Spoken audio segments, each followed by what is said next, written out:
Hello and welcome to Property Matters, and this is number 2 in our series of Politics in Property, and with me is John Howard, property developer, Conservative supporter, ex-Conservative branch chairman, football owner, football club owner, developer, investor, landlord, estate agency owner, and author. Yes. Right, okay. You got the whole lot. Yeah, fantastic. Well done. Got the whole lot. All right. It's only taken me 5 years to do it, but anyway. And joining John is Fraser Myers, deputy editor of Spiked Online. Hello. Thanks for having me again. Great for having you back, Fraser. Love your opinions. Love your stuff online. Very good. Yeah, very sharp. very much. We love it. Very sharp. Yeah. Okay. So in programme 2. Well, in programme 1, in the earlier programme, our panellists looked at the government's involvement in property legislation and evaluated the worth and purpose of, in particular, new regulations and new attitudes. But in today's programme, I want to discuss some of the more critical elements of the new bill that's been passed, which is the Leasehold Reform Act, which affects landlords, investors, developers, and Certainly of course does. tenants. Yep. And I want to start off with a bit of a catastrophe. I mean, we have in here a number of investors, developers, owners, portfolio owners who are really quite incensed when the government announced that their properties would have to be retrospectively refitted out to meet energy standards. Yep. A lot of these people sold their portfolios because they knew very well to convert, say, a Victorian home to be energy efficient would just be financially prohibitive. So they sold their portfolios. Then all of a sudden, Mr. Sunak said, "Oh, we're not doing that anymore," at incredible cost to these investors. And we mustn't forget that these small investors have been helping tremendously in providing homes for people on limited incomes, Millions of homes. So, John, to you first. Where does the government get its guide on what to do and how to do it and when to do it? Well, if I was being very cynical, I would say that it doesn't really matter what Rishi Sunak has to say at the moment, because the Labour Party have already said haven't they, Fraser, that they're going to reintroduce everything down to 2030, which is crackers, because there isn't enough time and there isn't enough money in order to get everything sorted by 2030. Nowhere near. Banning gas boilers. I mean, it's just absolutely bonkers. Well, I was reading the other day, John, that by announcing the banning of gas boilers, all people are doing, bit of spare cash, you buy a spare boiler, keep it in the box, ready for when your old one goes, and no matter what the ban is, you just... Absolutely, and it's a similar story with cars and electric cars. People will just carry on buying second-hand petrol cars, because ultimately, as things stand, the sort of carbon-free product is not as good as the current one. So it's not carbon free either, is it? Well, if you take electric car, we both got electric cars. So you had one and you got rid of it, and I've converted to petrol. He's converted. He's gone the opposite way. Yeah. I've got a choice of two of cars, and one's electric. So, but actually, people say, "Well, look about the battery. Look at this. Look at that. Look at the other." Precisely. And the same has to be said for the housing. Now, there are with EPCs. You can actually, there are at the moment some rules that work in your favour if it's expensive to convert your property to get it up to level C. And you go on the government website, .gov.uk, I think it's a very good website, the government website. On there, it gives you advice, and you actually don't have to do it if you can't afford to do it. If it's more than I think £7,000 or £8,000, you can. There's a way of not having to do it. But I'm sure again, if Labour get in, they'll get rid of that as well. And also the other thing in terms of where do these policies come from? They don't really come from the standard political thing. It's not in the Tory manifesto, for instance. It's not really in the Labour manifesto. These ideas are primarily drawn up by the Climate Change Committee, and that then feeds down into policy. And So what you'll find is, I mean, a lot of people think that net zero, tackling climate change is this quite simple thing, and it just involves energy. And if we just stop burning oil and gas, then everything will be fine. It's not like that at all. Energy is only about a quarter of the emissions. Another quarter is our homes. Basically every area of our lives is going to be affected by this transition. So, I think Sunak was actually sensible in postponing these rules, even though obviously some people have been messed around by it. Yeah. But that is going to come down the track. I agree with you; it's sensible, but I mean, come back. Where did it start from? That's the issue. Theresa May couldn't find a legacy. Yeah, and she came up. The only legacy they could come up with for her, because they all want a legacy of being prime minister, was to say net zero by 2050. Fraser, yeah, so right? that's right. And so net zero, the phrase net zero had only been used about 3 months or so before the legislation came in. The whole net zero target is about 20 words. It's a 20-word amendment to the Climate Change Act, signed by Chris Skidmore, who's just resigned over oil licenses. And that's changed the future. And there was no vote in the House of Commons. There's about 90 minutes of debate over, a policy that touched on every single aspect of our lives, and basically gives, Quango like the Climate Change Committee to decide, vast areas of policy. And so they're deciding transport, housing policy, energy policy, anything, if agricultural policy, construction. I mean, anything you can think of is affected by this. And it's, there's pretty much no democratic scrutiny. It's just going to shove the costs up. That's all it's going to do. So, Sunak, to his credit, has at least noticed that, oh, hang on, we've got this law that is coming down the track, ban on gas boilers that makes no sense, or enforced insulation targets and stuff like that. It makes no sense. No one's really thought about it. So it'll just get put off. But ultimately, it will take a very brave government to say the whole thing needs to be scrapped. And it certainly won't be Labour. But I tell you what, Labour is much more committed to this. John, you remember this? Was it 6-7 years ago we were all told to buy diesel cars, weren't we? Because that was going to solve the world. Yeah. Now they're scrapping them. Now they scrapped them. And the same logic I just worry about is when they're saying, yes, use these heat pumps, heat exchangers. Has it really been thought through? They were on about turning that village into being fueled by hydrogen. Now there's a consensus there saying it's not going to happen because it's dangerous.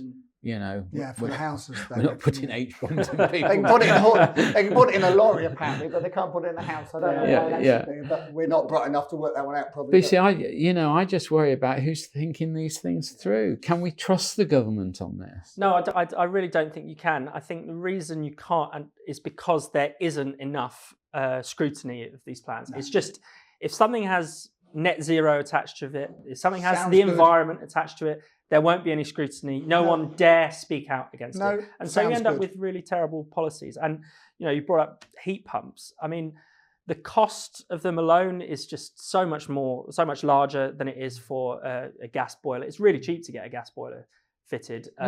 Very expensive to get a heat pump installed, but it's not just the heat pump. You also have to change all your radiators have to be made bigger. You have to have the insulation to make it work. We had an example of an elderly lady who was talked into having one of these heat pumps. So she did that. It was £30,000. Yeah.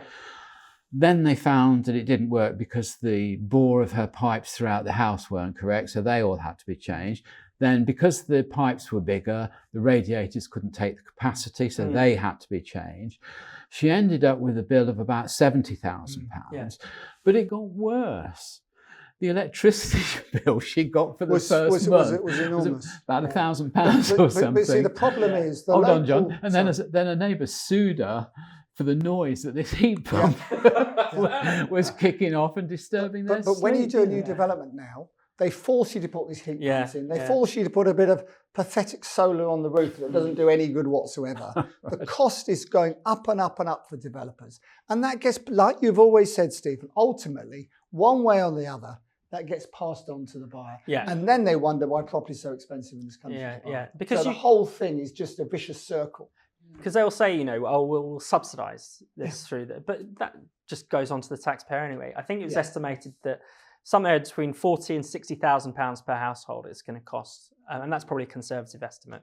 and that we're all going to pay. You see, you know, madness. Again, John. I mean, I was involved with a development down the road here, and TfL came along and they said, well, actually, as part of the 106 agreement, we want the entire ground floor footprint for, well, there were Boris bikes at the time, so 800 Boris bikes. Now, that was a 10 million quid footprint. And the quick answer is that you get from people, if you narrate this story, is, well, rich developers, they can afford. Well, what do you think the developer does? Do you think he pays it? Of course he doesn't. He gets that 10 million quid, divides it between the number of flats he's selling, and up goes the price. And 20, 30, 50 more young people can't afford to buy a flat. Yeah, that's the downside of all this. It's got to be balanced, hasn't it? It's very, very difficult. But as I said, the planning authorities are hammering away at this big time. And my local council has declared a climate emergency, and then that means that suddenly all of their energy goes into this one single project, and none of it is good for residents or consumers. No, or it's not helping anyone. And we all want to do. And the other thing is, we all want, Fraser, we all want to do our best with this environmental thing. We all want to do our best, but then you get to the airport, and it's full of kids who don't switch their lights off in their bedrooms. We don't tidy their bedrooms either, by the way. Don't switch the lights out, and they use flying like we used to use a train. Yeah, they're flying all over the place all the time. The whole thing is bonkers. 2 weeks earlier, they were on some probably parade about bloody. But I tell you what, a lot of these answers are in our own hands. And just to finish off the last 2 or 3 seconds of this half of the programme, I mean, yesterday I had a smart meter fitted in my flat. And you know what? It's amazing because every time you switch a light on or switch something else on, you can see the graph go up, go down, or whatever else. It gives you a unit price per hour that you're going to be paying. It gives you a total of what you pay. That would depress me. And, well, it can be depressing, but on the other hand, it could be a very good lesson on, well, perhaps I'll only do my drying, once a week instead of twice a week or whatever else. And so a lot of these things are in your own hands to get to grips with. I think we need a sort of energy policy where we have abundant energy and we don't have to think about these things. That's what the 21st century should be. Should be. We shouldn't have to worry about scrimping and saving. We're a wealthy country, and hopefully the infrastructure should reflect that. Well, you two might be. I don't know about me. Anyway, that's all we've got time for in this half of the show. So join me again after the break when we'll be discussing politics in property with John and Fraser a little bit more.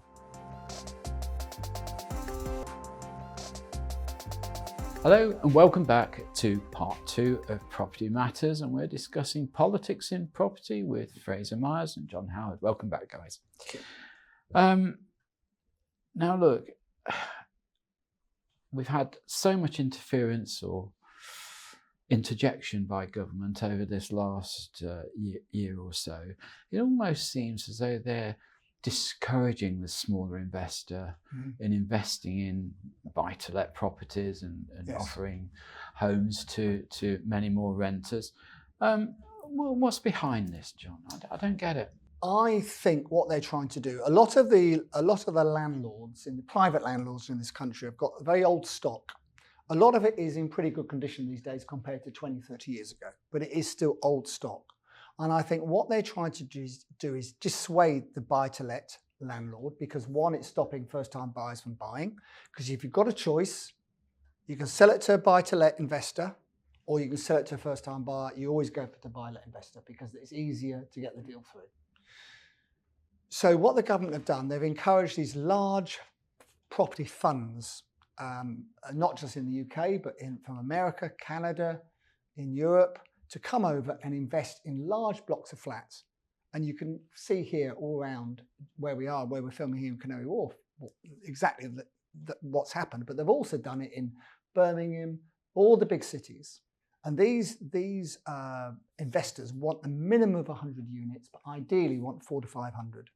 And they look at it over a very long period of time. But of course, the pound against the dollar has encouraged them further. So actually, there's a lot of brand new PRS, property, private rented sector, as I get going on. I get that, John, but why discourage the smaller guy? because I think they feel that those smaller houses and flats should be being sold to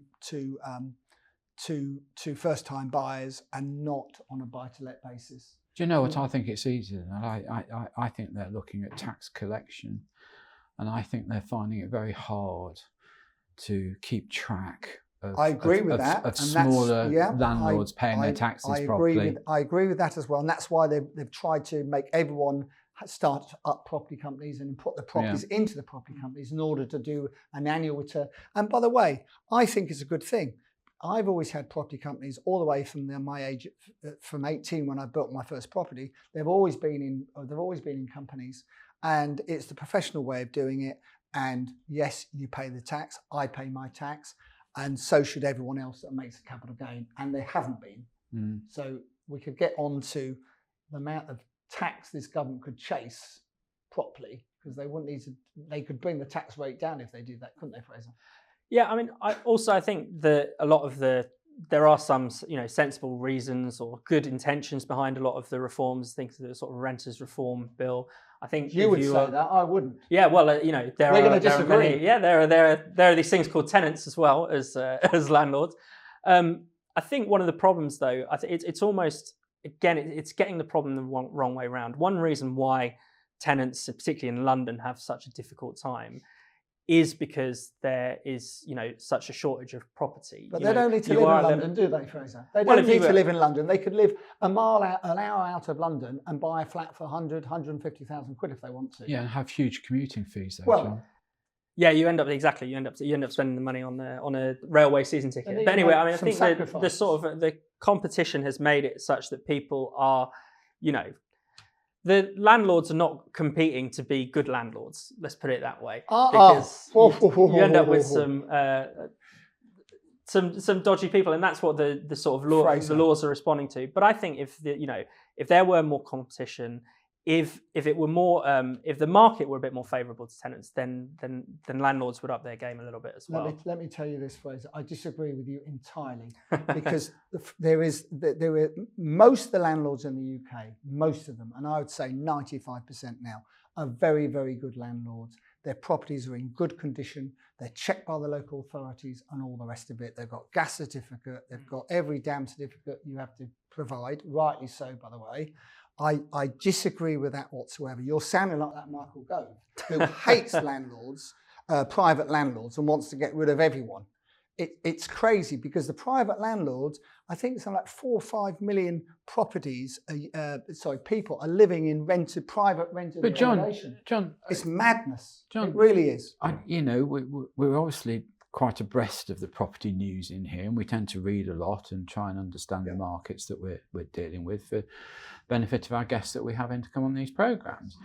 And we talk about private landlords, but the amount of complaints that I see about housing associations, very good point, and their standard of what have you got to say to that, provision. No, that's very true. And think about do you remember the tragic case of the young boy who died from mould in recent years? That was a social housing tenant. I mean, again, the government has brought in stricter rules on social housing too. No, I think the problem is that it's the whole market. It's not just private landlords, and I'm not trying to demonise anyone here or demonise landlords. No, it's more like but if you're a renter, you do feel like when landlords aren't doing their duty, you feel like you can't really complain, because you don't want to cause too much of a fuss. No, you don't. Because you feel like you're not in a sort of secure position. You know why not? Because it's not your property. It's not your property. It's owned by someone else who's had the commitment and borrowed the money and taken a chance and refurbished it, and in the kindness of their heart have rented it out to someone on the basis that those people are going to look after it well. John, I'd have to take you up on that. Well, I'm sure you would. I'm not. I'm look, nothing wrong with making money, but it's a profit-making enterprise. You'd hope. I'm as commercial as the next guy, but I think to sort of suggest that most landlords do this out of the kindness of their heart, might be a sentence as too being far. proved now. Most landlords do not have to do it. They can sell that property, cash it in, and do nothing. And that's what a lot of them are doing because of Michael Gove and the crackers ideas he's come up with. And if we end up if we end up like Southern Ireland or Scotland, But John, then we're going to have even more. John, you see, I'd like to bring up again the point I made earlier. Is it time for somebody to stand back and look at the whole market? For instance, you can't put a property into a pension fund. Yeah. Okay. Crazy. Well, I think that is crazy because the silliness is there's nothing to stop you having a property and treating it as your pension and your income. I agree. And I think if there was a better incentive for people to supplement their pensions, to supplement their standard of living and all the rest of it, it would feed down the line because that landlord would become very protective of his income, which means that would relate into better property to let because it would become, And I think there'll as be more Fraser often. mentioned earlier, it would become competitive. Yeah. Especially if they build, I mean, a lot of these housing associations, I deal with a number of housing associations who want to sell their old stock, which is expensive to bring up to standard EPC through C and all the rest of it. And all they want to do is all they're trying to do is build new, buy new, or build new for obvious reasons. Yeah. Well, if there was an incentive from the government on pensions, like Stephen says, or something similar, where it had to be a new property, then that would certainly really engage private landlords and help them to provide more accommodation. Because without what everyone says about private landlords, without them, it's a bit like private health. Without it, this country has had it. John, I agree with Had you. it. But again, even with these big blocks that are being purchased by the institutions to rent, I don't think the government have got it right there.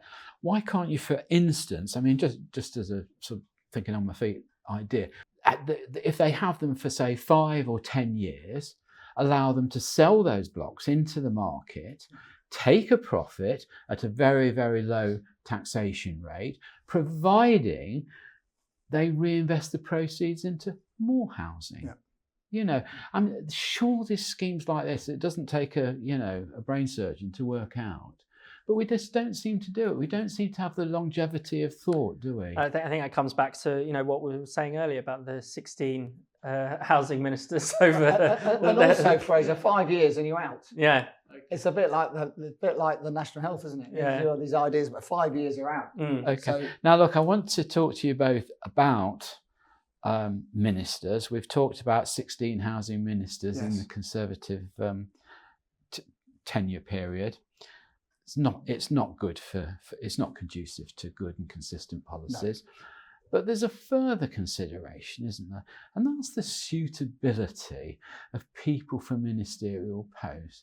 Now, as it stands at the moment, we've had an encyclopedia salesman as Transport Secretary and now Minister of Defence, right? What qualification do the housing ministers have? We've got, we've got people who are just not qualified. We had a fireplace salesman as Education Secretary. Don't talk about him. And then again, I think he was Defence Minister too, wasn't he? He was for about 2 weeks, wasn't he? Yeah. Well, how on earth, and perhaps you can answer this better, Fraser, how are these decisions made? Well, I think it is quite normal in most Western democracies actually to have sort of non-expert ministers, and I think that is not unreasonable. Because what you don't want is a situation where you have a minister that is almost too close to their portfolio. You need someone who has a good knowledge of things, but you don't want someone who's too close to whatever industry they're supposed to be regulating. There's various interest groups. They're the ones who've got the experience. But the problem is that there are different interest groups, and you can't be too close to them. So in one area, you could have some ministers might be too close to the union. Fraser, some ministers might be too close to industry. You're sounding like that lot in Westminster now. You spend too much time in Westminster. If you've got someone who's an expert in something, put them in the job. Put a doctor in charge of the NHS. That would be a good idea, wouldn't it? No, I think doctors probably would do a very poor job of that. What you do need people to have unfortunately, look, let's be honest, the caliber of politicians Not good right enough. now is not good enough. But we I don't think pay them that's- enough, do we? No, we don't pay them enough. They're not, they sort of almost treat it as almost like a gap year job as well. They don't take it that as seriously as they should. But theoretically, I think it's actually not a bad thing. I mean, if you look in the past when we did have a better caliber of ministers, they could understand their brief, they could get on top of it, and I think that is actually preferable to having sort of, because you'd end up with basically permanent Experts, perhaps, in their field. Well, That would be good, wouldn't it? You do. I mean, whether they're getting the right. Well, can you find the right experts as well? I mean, there are experts who come in and out there. There are disagreements with experts, aren't there? What's the? Okay. What's All the right, right guys. Well, that's all we've got time for. So I'm going to say a big thank you to Fraser Myers. Thank you, Fraser, Thank for you. coming in. John Howard, same with you. Pleasure. Thank you for Thank coming you. in. I think I'm just going to finish that off by saying, when I was a young chap, I don't think you'd have ever got a ministerial position under the age of 60 because you weren't considered to have enough life experience. Spot on. And I think that might stand today. Yep. Anyway, thank you very much for watching. Join me again next time on Property Matters. I'm Stephen Galpin. See you then.